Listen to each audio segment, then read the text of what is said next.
आज मीठे बाबा हमें बहुत विशेष टाइटल देते, लकी सितारे। सब अपने को लकी सितारे समझते हैं। हाँ? सब अपने भविष्य, अतीत, वर्तमान के नशे में रहते हैं या भविष्य के प्रति चिंता चलती है, या ये मालूम है कि हम बच्चे ही लकी सितारे हैं। पूरे कल्प में हद के भविष्य की तो बात ही नहीं, हद के अतीत की तो बात ही नहीं। हमारा तो बेहद का आदि मध्य अंत कैसा है, सर्वश्रेष्ठ है। इस नशे में कौन कौन रहते हैं? रहते हैं? हाथ उठाओ भाई, कौन कौन रहते हैं? कई हाथ नहीं उठा रहे, नहीं रहते ऐसे नशे में। हाँ, तो नहीं रहते तो फिर क्या कहें, लकी सितारे नहीं है? हाँ, लकी है, लेकिन लकी है ये एक बात है, हम लकी है ये रियलाइज करना दूसरी बात है ना। मैं आपको एक कहानी सुनाती हूँ। ये कहानी मैंने ही लिखी है तो इस कहानी में क्या है कि दो व्यक्ति हैं, तो एक की जीवन अच्छी चल रही है, सब कुछ अच्छा अच्छा हो रहा है, और दूसरे के जीवन में बहुत प्रॉब्लम्स, बहुत गड़बड़, ऊपर नीचे चल रही है। अब दोनों क्या करते, ज्योतिष के पास अपनी जन्म पत्री बनवाने जाते है ना, जानने के लिए कि आगे क्या होगा। तो जब दोनों पहुंचते तो ज्योतिष दोनों की जन्म पत्री बनाते। अब जिसका अच्छा अच्छा चल रहा था उसका आगे भी अच्छा अच्छा था, और जिसके जीवन में विघ्न थे उसके आगे भी विघ्न थे। लेकिन जब वो जन्म पत्रियाँ सौंप रहा था दोनों को, तो मिक्सअप हो जाती है, गड़बड़ हो गई। तो एक की जन्म पत्री उस दूसरे को दे दी, दूसरे के इसको, है ना। और फिर वो जो है एक दूसरे की जन्म पत्री अपनी समझकर पढ़ने लगे। तो जिसके जीवन में अच्छा अच्छा चल रहा था उसने सुना कि अब आगे से बुरा बुरा बुरा होने वाला है, और जिसके जीवन में बुरा बुरा था उसने सोचा अच्छा अच्छा होने वाला है। तो बाद में देखा गया कि जो जन्म पत्री गलत दी गई थी वही जन्म पत्री सिद्ध हो गई, वही एक्चुअली हो गया। ठीक है ना। तो अब इसका मतलब क्या है कि तकदीर तो सबकी अलग अलग थी, दोनों की अलग अलग तकदीर थी, लेकिन क्योंकि नियम कहता है संकल्प से सृष्टि, तो जब संकल्प उल्टे चलने लगे या जिसके उल्टे चल रहे थे उसके सुलटे चलने लगे, तो तकदीर भी बदल गई। इसीलिए बाबा हमें कहते हैं कि तकदीर तो हम बच्चों की बहुत ऊंची है, लेकिन हमारे संकल्प भी उतने ही ऊंचे हो, क्योंकि संकल्प से सृष्टि बनेगी। और संकल्पों का आधार क्या है? ज्ञान, है ना। जब हम आत्मा ज्ञान स्वरूप होकर श्रेष्ठ संकल्पों की रचना करते हैं, अपने रूहानी स्वमान में रहते हैं, हम अपने कर्मों को श्रेष्ठ बनाते हैं, तो जो तकदीर श्रेष्ठ है वो बनती जाती है। इसीलिए बाबा हमें कहते हैं कि हम बच्चों के पास बाबा आते हैं, और बाबा का ये जो ऊंचे से ऊंचा ज्ञान है ये हम बच्चों को ही मिलता है। क्यों मिलता है? क्योंकि इस ज्ञान से, इस ज्ञान के आधार से कर्म करने से तकदीर बनेगी, लेकिन ज्ञान उन्हीं को मिलता है जिनकी तकदीर ऊंची है ना। अगर तकदीर ऊंची नहीं तो ऐसा श्रेष्ठ ज्ञान जिससे तकदीर बनती है वो बच्चे को मिल नहीं सकती। इसीलिए बाबा हमें कहते हैं कि तकदीर हम लिखा कर आए हैं, हमारी कल्प कल्प की तकदीर ऊंची है, और फिर उस तकदीर अनुसार ही हमें बाबा मिला, बाबा की श्रीमत मिले, और इसको हम जितना रियलाइज़ करेंगे उतना उस श्रीमत पर चलकर फिर से अपनी तकदीर बनाएंगे। तो तकदीर तो ऊंची है, ऊंचे ते ऊंची है, लेकिन उस तकदीर की हमें रियलाइजेशन भी चाहिए। और रियलाइजेशन किस आधार से? कि मुझे बाबा मिला, बाबा का ऊंचे ते ऊंचा ज्ञान मुझ बच्चे को मिल रहा है, राजयोग मैं आत्मा सीख रही हूँ, श्रीमत मुझे मिल रही है, तो ये मेरे तकदीर की निशानी है। और जितना हम ज्ञान स्वरूप बनेंगे, योगी बनेंगे, श्रीमत पर चलेंगे, तो उतनी हमारी तकदीर ऊंचे ते ऊंची पुनः बन जाएगी। इसीलिए अपनी तकदीर पर कभी डाउट नहीं रखना, है ना। इस दुनिया में हम कौन है? वर्तमान देखो, हम कोटों में कोई, कोई में भी कोई है ना। अगर हम कलयुग अंत में ऐसे कोटों में कोई, कोई में भी कोई बने हैं, तो ज़रूर हमारा आदि मध्य अंत बहुत श्रेष्ठ होगा। अगर श्रेष्ठ नहीं होता तो आज हमारा इतना ऊंचा भाग्य नहीं होता। तो अब सबको नशा है कि मैं ही लकी सितारा हूँ हाँ, कि और थोड़ा रियलाइज़ कराना पड़ेगा। तो इसीलिए बाबा हमें कहते हैं कि तुम बच्चे स्वदर्शन चक्रधारी हो, सदा बाबा के ज्ञान के आधार से स्मृति में रखो कि हमारा अनादि स्वरूप, आदि स्वरूप, मध्य स्वरूप, अंत का ये संगम युगी स्वरूप ऊंचे ते ऊंचा है, हमारे जैसे तकदीर किसी की भी नहीं। और उस तकदीर के नशे में तदबीर करते जाओ, पुरुषार्थ करते जाओ। क्योंकि जिस आत्मा को ये हो जाता ना कि पता नहीं मेरी तकदीर में क्या है, पता नहीं मेरे भाग्य में क्या है, उसके अंदर कोई उमंग उत्साह नहीं रहता, तो पुरुषार्थ नहीं कर सकते। और जिनको नशा है कि मेरी तकदीर ऊंची है, उनसे उतना ऊंचा पुरुषार्थ भी होता और फिर तकदीर बनती भी। तो ये बात बाबा हमें समझाते हैं।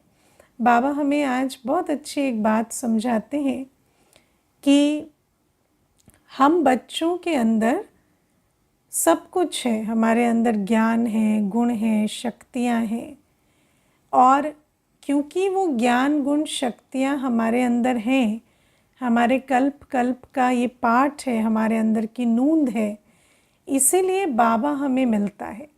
क्योंकि बाबा कहते हैं जब टीचर मिले तब तो वो बात इमर्ज हो, है ना। अब आप देखो, स्कूल हम जाते हैं, कोई सब्जेक्ट पढ़ते हैं, तो जो टीचर मिलता है वो टीचर एक जैसा पाठ सबको पढ़ाता है, लेकिन हर बच्चा जो है वो नंबरवार पढ़ता है। क्यों?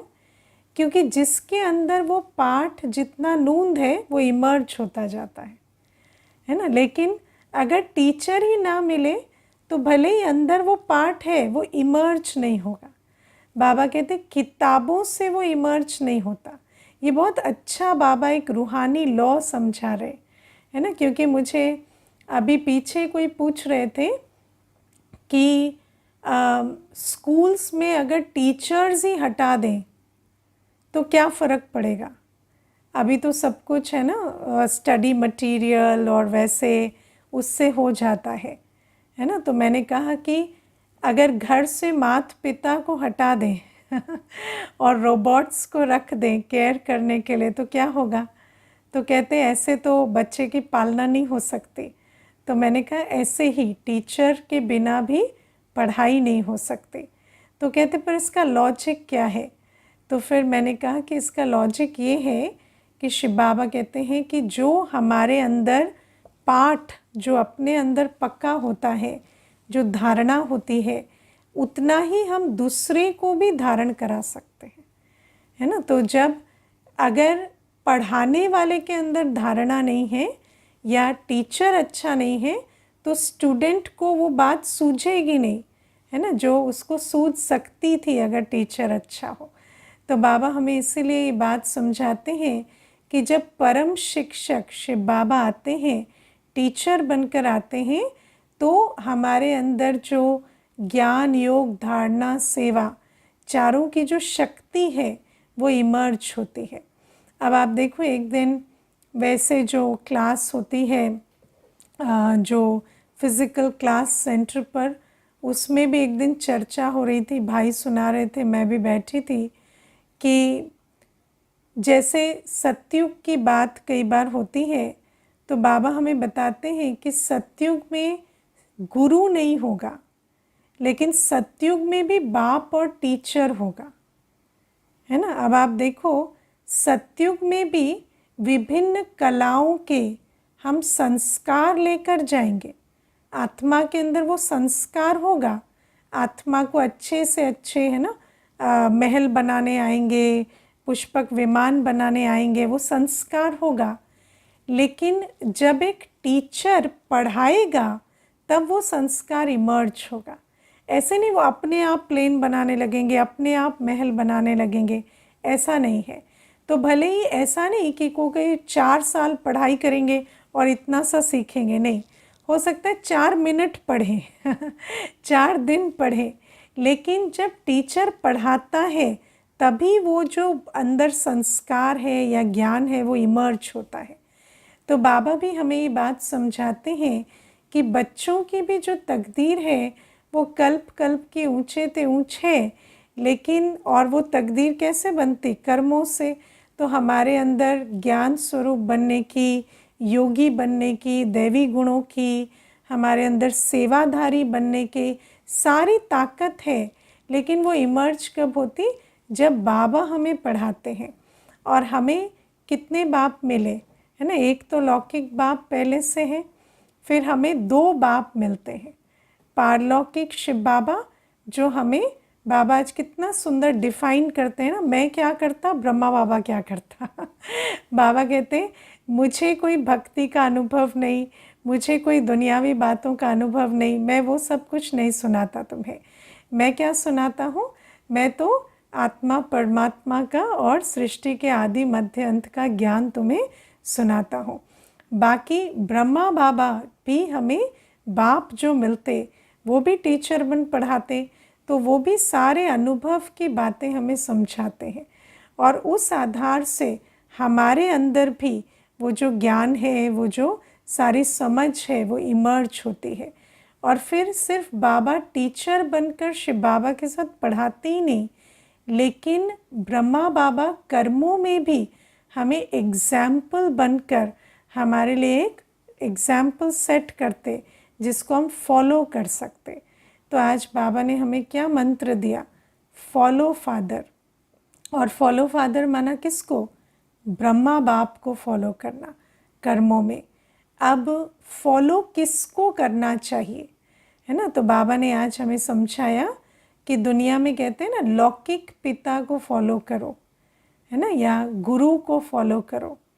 लेकिन बाबा हमें कहते हैं वो जो लौकिक पिता है, क्या उसके जैसी जीवन तुम चाहते हो, है ना? क्योंकि बाबा कहते हैं आजकल तो ऐसा भी होता कि जो लौकिक पिता है उसकी, वो बाबा ने आज शराब की कितनी आदतों की बात बताई, है ना। तो ऐसा भी होता है कि लौकिक पिता व्यसन में भी पड़े हुए हैं, या लौकिक पिता कई ऐसे संस्कारों वाले हैं। तो बाबा कहते जब फॉलो फादर की बात होती है तो हमें अक्ल चाहिए कि फॉलो किसको करना है। और ब्रह्मा बाप को फॉलो क्यों करना है? क्योंकि ब्रह्मा बाप ही पुरुषार्थ कर नंबर 1 जाते हैं। तो हमारा लक्ष्य क्या है? हमारा लक्ष्य है पुरुषार्थ कर कर ऊंच पद लेना। तो अगर मुझे ऊंच पद लेना है तो मुझे किसको फॉलो करना है? जिसने ऊंचे ते ऊंच पद लिया। तो बाबा कहते हैं इसीलिए मुझे ब्रह्मा बाप को फॉलो करना है। और बाबा आज देखो व्यसन की, या बाबा आज शब्द यूज़ करते कि लौकिक में तो बड़े भी जो होते हैं वो कितने व्यसनों के आदी होते हैं। और आप देखो दुनिया में क्या होता है, लौकिक में बहुत अच्छी एक बात कही जाती है कि जो मैं कहता हूँ उसे सुनो, जो मैं करता हूँ उसे फॉलो मत करो, है ना। लौकिक वाले क्या कहते हैं? जो हम कहते हैं वो फॉलो करो, जो हम करते हैं वो फॉलो मत करो। लेकिन फॉलो करने का एक बहुत सुंदर नियम है कि फॉलो हमेशा कर्मों को किया जाता है। अगर किसी की वाणी और कर्म में अंतर होता है ना, तो फिर उसको हम फॉलो नहीं कर सकते, या करेंगे तो उसके कर्मों को फॉलो करेंगे, वाणी को फॉलो नहीं कर सकते। अगर वाणी अच्छी है, कर्म बुरे हैं, तो कर्म से ही हमें डायरेक्शन मिलते हैं। तो इसीलिए बाबा हमें कहते हैं कि देखो, दुनिया में क्या कहते हैं, माता पिता लौकिक में कभी बुरी शिक्षा नहीं देते, कभी बुरा चाहते नहीं, लेकिन आप क्या चाहते हैं, आप क्या शिक्षा देते हैं, उससे कोई फ़र्क नहीं पड़ता। आप क्या करते हैं उससे फ़र्क पड़ रहा है ना। और आज आप देखो, हर आत्मा दुखी विकारी है। तो जो विकारों में जाते हैं, जो विकारी जीवन का चुनाव करते हैं, वो अल्पकाल का सुख भले ही देख लेते, लेकिन धीरे धीरे अनुभव होता है कि इनकी जीवन तो सिर्फ दुखों की है। तो बाबा इसीलिए हमें कहते हैं कि फॉलो करना है उसको जो नंबर 1 तकदीर बनाते हैं, ब्रह्मा बाप को फॉलो करना है। और बाबा हमें कहते हैं, मेरे डायरेक्शंस पर ब्रह्मा बाबा एक्यूरेट चले, और हमें एक्यूरेट ब्रह्मा बाप को फॉलो करना है। आपको पता है ब्रह्मा बाप ने क्या किया जो हमें फॉलो करना है? हाँ, ये बात समझते हैं, है ना। देखो, शिव बाबा हमें सबसे पहला डायरेक्शन क्या देते हैं, देह के धर्मों संबंधों को भूल, है ना। लास्ट में देह को भूलना है, लेकिन पहले देह के धर्मों संबंधों को भूल और अपने को आत्मा समझो। तो आप देखो, जब यज्ञ की शुरुआत हुई तो ब्रह्मा बाबा ने सबसे पहले क्या किया, जब किसी का शरीर छूट जाता था ना, तो वहाँ रिवाज था सिंध में कि काले कपड़े पहनते थे, है ना। कोई दुख में है, शोक में है, तो काले कपड़े पहनते थे। तो ब्रह्मा बाबा ने क्या किया, जब भी कोई आते थे बाबा के पास, और ज़्यादातर दुख में किसी ने शरीर छोड़ दिया, तो उस दुख में आते, तो ब्रह्मा बाबा सबसे पहले क्या करते कि ये काले कपड़े यहाँ अलाउड नहीं है तो सफ़ेद पहन कर आए। तो इस प्रकार से ये जो देह के धर्मों से जुड़ी जो रस्म रिवाज मान्यताएं हैं, क्योंकि आप देखो, ये जो रस्म रिवाज और मान्यताएं हैं ना, इनके पीछे सारी विकारों का आधार है। जैसे दुखी होना, रोना पीटना, ये रावण के ये जो विकारी रस्म रिवाज है। तो बाबा ने धीरे धीरे अपने आप को भी फ्री किया, और फिर अन्यों को भी पहले देह के धर्मों से छुड़ाया। आप देखो, ये जो देह के धर्म है, कभी कभी हम समझते हैं कि बाबा हमें क्यों कहते हैं कि देह के संबंधों को छोड़ो, लेकिन छोड़ो माना भूलो बुद्धि से, और आत्मिक संबंध को याद रखो।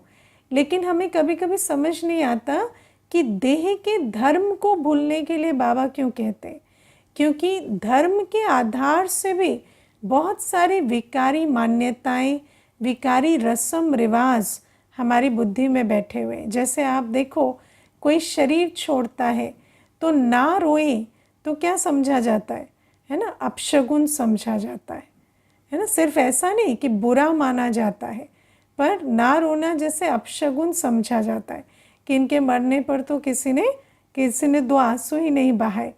भारत में ऐसी भी स्थान है जहाँ पर कोई मरता है तो ऐसे किराए पर रोने वालों को बुलाते हैं किराए पर राजस्थान में ऐसे स्थान है जहाँ पर किराए पर रोने वालों को बुलाते हैं, ताकि ऐसा ना लगे कि इनके शरीर छोड़ने पर कि कोई रोया नहीं। तो बाबा हमें कहते हैं, देखो बाबा हमें कहते हैं कि दुखी होना, रोना पीटना, ये क्या है, आसुरी मत है।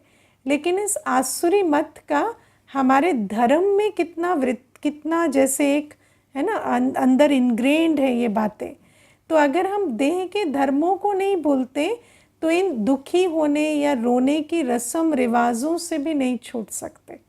और आप देखो कितनी इंटरेस्टिंग बात है कि जब कोई हमारा संबंध होता है, जब वो जीते जी है ना साकार में बैठे हैं, तो हम उनको पूछते भी नहीं, कभी मिलने भी नहीं जाते, कभी उनके बारे में सोचते भी नहीं। अगर वो मिलने आ भी जाए तो उनको इग्नोर कर देते हैं। लेकिन जब उनका शरीर छूट जाता है तो उसी के पीछे इतना या हुसैन मचाते हैं। तो वो इतना या हुसैन क्यों मचाते हैं? इसलिए नहीं कि कोई हमारा बहुत प्यार था या कोई बहुत अटैचमेंट था, पर इसलिए कि ये बुद्धि में पड़ा हुआ है कि शरीर छूटने पर रोना होता है ना। आप विचार करके देखना, कभी भी आप अंत घड़ी को याद करते हैं, किसी के शरीर छूटने की घड़ी को याद करते हैं, या संकल्प करते हैं कि अच्छा एक दिन ये भी शरीर छूटेंगे, तो एकदम से वो इमोशन उभर आता है। अभी वो बैठे हैं, पास में बैठे हैं, लेकिन पास में बैठे हुए के लिए इमोशन नहीं आ रहा, लेकिन उनकी अंत घड़ी के बारे में सोच रहे हैं तो वो इमोशन आ रहा है। क्यों? क्योंकि वो इमोशन हमारी संस्कार से जुड़ा हुआ है, हमारे बिलीफ सिस्टम से जुड़ा हुआ है ना। जैसे आप देखो किसी को खाना ठीक मिला या नहीं, उसके लिए नहीं विचार चलेगा, किसी को छत मिली या नहीं विचार नहीं चलेगा, लेकिन शरीर छूटने के बाद उनका संस्कार ठीक से हुआ या नहीं, वो जो राख है वो ठीक जगह डिस्पोज की गई या नहीं, वो पूछने के लिए कितने लोग आएंगे और कितने उनके संकल्प चलेंगे। ये क्यों चलते हैं? क्योंकि ये रस्म रिवाज है ना। तो हम कोई किसी के मोह के बंधन में नहीं बंधे हुए, हम रस्म रिवाज की जो प्रोग्रामिंग है उसके बंधन में बंधे हुए है ना। या आप विचार करो कि ये जो स्त्री पुरुष के बीच में भी है ना, जब विवाह हो जाता है तो हम कहते हैं गृहस्थ धर्म है विकारों में जाना। तो कई बार ऐसा होता है कि बाबा के पास आए, बुद्धि में ज्ञान भी पूरा बैठा, लेकिन एक माता मुझे बहुत अच्छी बात कहती थी कि दीदी मुझे ये समझ में आता है कि बाबा कहते हैं पवित्र बनने से पवित्र दुनिया के मालिक बनेंगे, वो सब मुझे क्लियर है, लेकिन कभी कभी मतलब जो युगल जो तंग करते हैं या वहाँ जो प्रॉब्लम्स आती वो तो अलग, लेकिन अपने अंदर कभी कभी ऐसी सोच चलती है कि कहीं मैं उनको गृहस्थ धर्म की जो मेरी ऑब्लिगेशन है वो पूरी ना करके मैं उनके साथ कोई अन्याय तो नहीं कर रही है ना। तो मुझे कहती थी कभी कभी मुझे ये भी सोच चलती है। तो आप सोचो कि हम जो धर्म में सुनते हैं है ना, आप देखो एक माता थी, वो कहती कि जब मेरा डिवोर्स हुआ तो मैं जब एक गुरु के पास गई और मैंने कहा कि मेरे युगल ने मुझे छोड़ दिया, तब तक वो ज्ञान में नहीं आई थी, तो ये पहले की बात है। तो जब उनका डिवोर्स हुआ और वो गुरु के पास गई तो गुरु ने कहा आप सज संवर के नहीं रहते थे, इसीलिए पति ने छोड़ दिया, और ये आपका पत्नी धर्म था कि आप हमेशा सज संवर के रहते।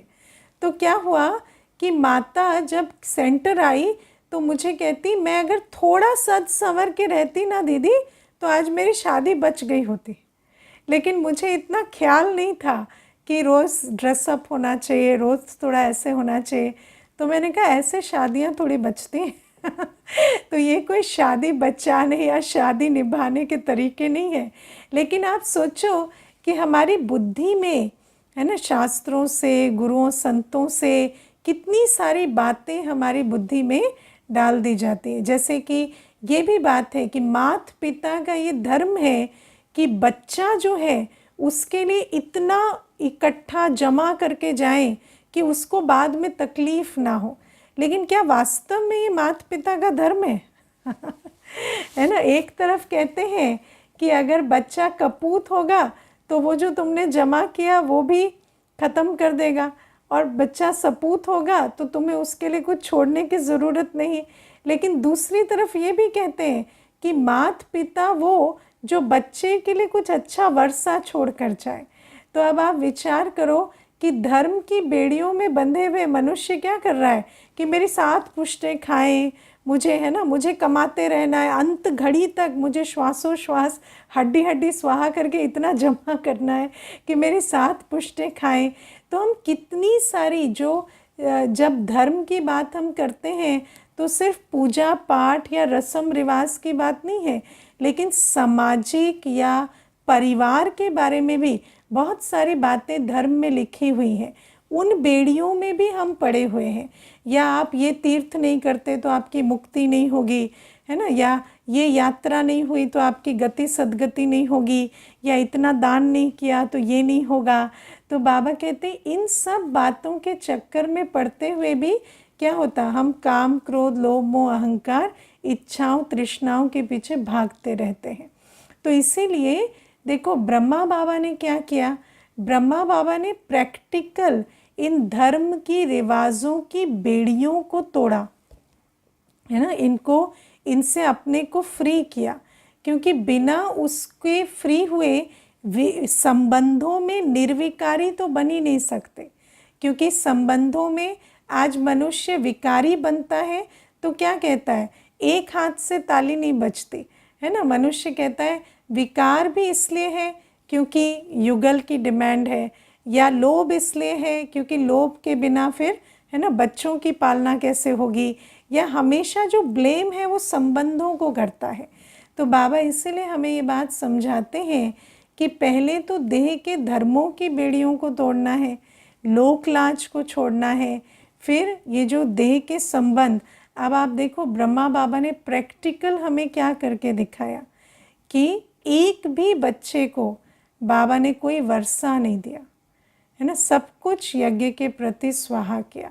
और ब्रह्मा बाबा ने जो एक बच्चा जो ब्रह्मा बाबा का था, जब उन्होंने कहा कि मैं यज्ञ में नहीं रहना चाहता, तो ब्रह्मा बाबा ने क्या कहा, मेरे पास तुमको देने के लिए बस यहाँ से अहमदाबाद का टिकट का फेयर है उतना आप ले लो और फिर आप फ्री हो। लेकिन बाबा ने अपना कुछ भी किसी को नहीं दिया। तो इसीलिए बाबा ने वो एग्जाम्पल सेट किया कि देह सहित देह के धर्मों संबंधों के जो बेड़ियां हैं उसको तोड़कर आत्मा समझ बाप का कैसे बनते। क्योंकि जिस आत्मा को बंधन है वो आत्मा चाहे ही, बंधन वाला कैसा होता है ना, उड़ तो ऊपर उड़ने की कोशिश कर रहा है ऊपर, लेकिन उसके तो पाँव में रस्सी बंधी हुई है ना, तो जितना भी ऊपर जाएगा उसको कितनी देर लगेगी नीचे आने में, एक रस्सी कोई खींचेगा तो नीचे आ जाएगा। तो बाबा इसीलिए हमें कहते कि ब्रह्मा बाप ने सारी बेड़ियों को तोड़ा, है ना। ब्रह्मा बाप कितने, आप देखो समाज में कितने सम्माननीय व्यक्ति थे। और जब ब्रह्मा बाबा ने शिव बाबा की श्रीमत जब धारण की तो कितना ऑपोजिशन हुआ, लेकिन ब्रह्मा बाबा ने मान अपमान की भी परवाह नहीं की, है ना। और ब्रह्मा बाबा ने समझा कि सिर्फ श्रीमत पर चलने में कल्याण है, बाकी मनुष्य मत के आधार से चले कितना भी मान मिला, लेकिन वो मान क्या है, बाबा ने उस दिन क्या कहा था, रावण की इज्जत है, मायावी इज्जत है ना, आज है और कल नहीं है। लेकिन जो सचमुच इज्जत है वो ये है कि हम श्रीमत पर चलकर नर से नारायण बने। तो बाबा हमें कहते हैं ब्रह्मा बाप ने जिस प्रकार देह के धर्मों संबंधों की बेड़ियां तोड़ी, है ना, और ऐसा भी नहीं कि ब्रह्मा बाप ने कोई किसी को स्थान नहीं दिया, बाबा ने लौकिक को अलौकिक भी बनाया, है ना। जो युगल थी, बच्चियां थी, उनको वो जो लौकिक संबंध था उसको संपूर्ण रूपेण अलौकिक में परिवर्तन किया, और उनको भी अपने साथ, जो साथ चलने वाले थे उनको अपने साथ कदम से कदम बढ़ाकर चलने के लिए प्रेरित भी किया। तो बाबा कहते हैं इस प्रकार से हमें ब्रह्मा बाप को फॉलो करना है। फिर शिव बाबा कहते हैं कि मुझे याद करो। तो आप देखो ब्रह्मा बाबा जैसे निरंतर योग का पुरुषार्थ शायद ही किसी ने किया, है ना। ब्रह्मा बाप, आप देखो मुरली में बाबा सुनाते हैं कई बार कि मैं भोजन पर बैठा और बाबा को भूल गया, है ना। तो हम क्या सोचते हैं, हम भी भूल जाते हैं, बाबा भी भूल जाते हैं। लेकिन आपको पता है बाबा ये बात क्यों सुना रहे हैं? क्योंकि बाबा 24 घंटे में से, है ना, पूरे दिन याद रखते, एक टाइम भूले तो उसको भी बाबा को लगता कि ये मेरा, है ना, संगम युग का सेकंड वेस्ट हुआ, तो बाबा वो भी मुरली में सुनाते। और हम सुनते हैं तो क्या सोचते हैं, अच्छा शिव बाबा को, ब्रह्मा बाबा भी भूल गए भोजन पर, हम भूल गए तो क्या बड़ी बात है। लेकिन ब्रह्मा बाबा कब भूले? ब्रह्मा बाबा तो 5 मिनट भूले, उसको ब्रह्मा बाबा सुना रहे। लेकिन ब्रह्मा बाबा का पुरुषार्थ क्या था? निरंतर योगी का। मैं एक दिन ऐसे ही चेक कर रही थी कि मेरे अंदर संकल्प क्या है, तो मुझे ऐसा फील हुआ कि मेरे अंदर संकल्प ही ये है कि मैं 8 घंटे का योग करूं, है ना, मैं 8 घंटे का योग का चार्ट बनाऊं। लेकिन फिर मुझे ऐसे संकल्प आया कि मैं फॉलो फादर तो कर ही नहीं रही। ब्रह्मा बाबा सोचते होंगे मुझे 8 घंटे शिव बाबा को याद करना है, या क्या सोचते होंगे? हाँ, ब्रह्मा बाबा कभी ये नहीं सोचते होंगे मुझे 8 घंटे याद करना है। ब्रह्मा बाबा ये संकल्प रखते हैं कि मुझे तो सदा शिव बाबा के साथ रहना है ना। इसीलिए छोटी सी भी भूल ब्रह्मा बाबा को बहुत फील होती। और हम बच्चे क्या करते हैं, लक्ष्य बहुत छोटा रखते, 8 घंटे याद करना है, फिर हम खुश हो गए, अच्छा 8 नहीं तो 3 तो हो ही गए, है ना, 4 तो हो ही गए। लेकिन ब्रह्मा बाबा का लक्ष्य क्या था? निरंतर योगी।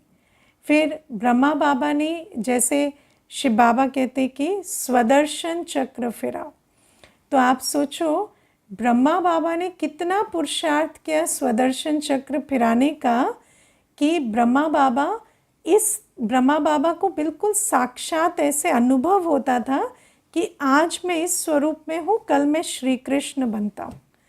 और जब रात को सभी सो जाते, है ना, उस समय शिव बाबा की मीठी याद में ब्रह्मा बाबा श्री कृष्ण स्वरूप में चाल चलन चलते थे, है ना, जैसे श्री कृष्ण चलेगा ऐसे ब्रह्मा बाबा उस नशे खुशी में चलते थे। क्यों? कि कैसे आया ये नशा? ये नशा सिर्फ सोचने से तो नहीं आता, स्वदर्शन चक्रधारी बनने से। कई बार शिव बाबा हमें कहते हैं कि तुम स्वदर्शन चक्र फिराएंगे ना, तो तुम्हें अपने आदि अनादि और मध्य अंत के जो श्रेष्ठ स्वरूप का नशा चढ़ेगा। लेकिन प्रैक्टिकल में वो नशा किसको था? ब्रह्मा बाप को। ब्रह्मा बाबा को ऐसे नहीं लगता था कल सत्युग आएगा, ब्रह्मा बाबा को लगता था बस आया कि आया, आज ये है और अभी अभी मैं सत्युगी प्रिंस बन रहा हूँ। तो बाबा कहते हर बात में ब्रह्मा बाप ने नंबर 1 कर्म कर कर दिखाया।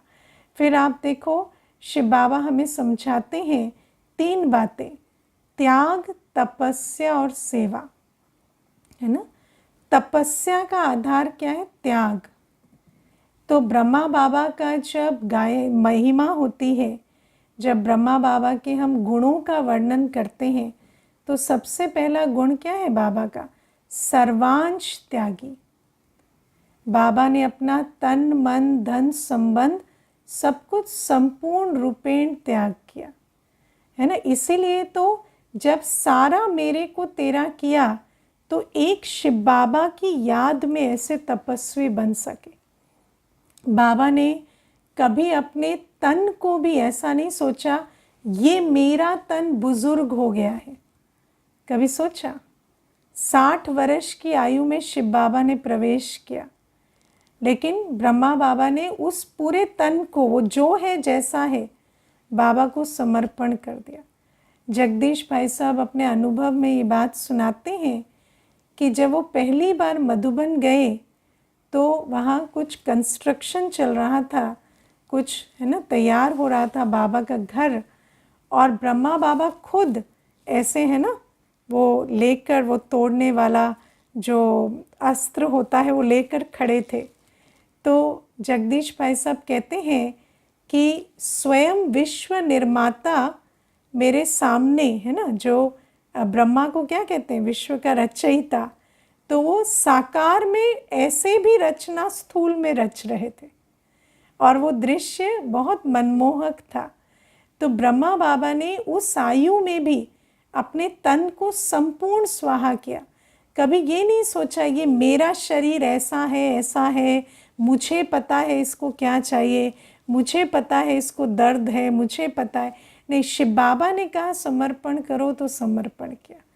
ब्रह्मा बाबा ने अपना मन पूरा समर्पण किया, धन सर्वस्व समर्पण किया, है ना, पूरा ट्रस्ट बनाकर और माताओं के हवाले किया। सारा कार्य बाबा के धन से चला, कभी संबंध में मैं मेरापन नहीं रखा। इसीलिए तो ब्रह्मा बाबा संपूर्ण तपस्वी बने। अगर त्याग नहीं है तो तपस्या नहीं हो सकती, और जब तक तपस्या नहीं है तब तक हमारी बुद्धि बेहद की नहीं बनती। बेहद की सेवा करने के लिए क्या चाहिए? बेहद की बुद्धि। और बेहद की बुद्धि तपस्या से बनती है।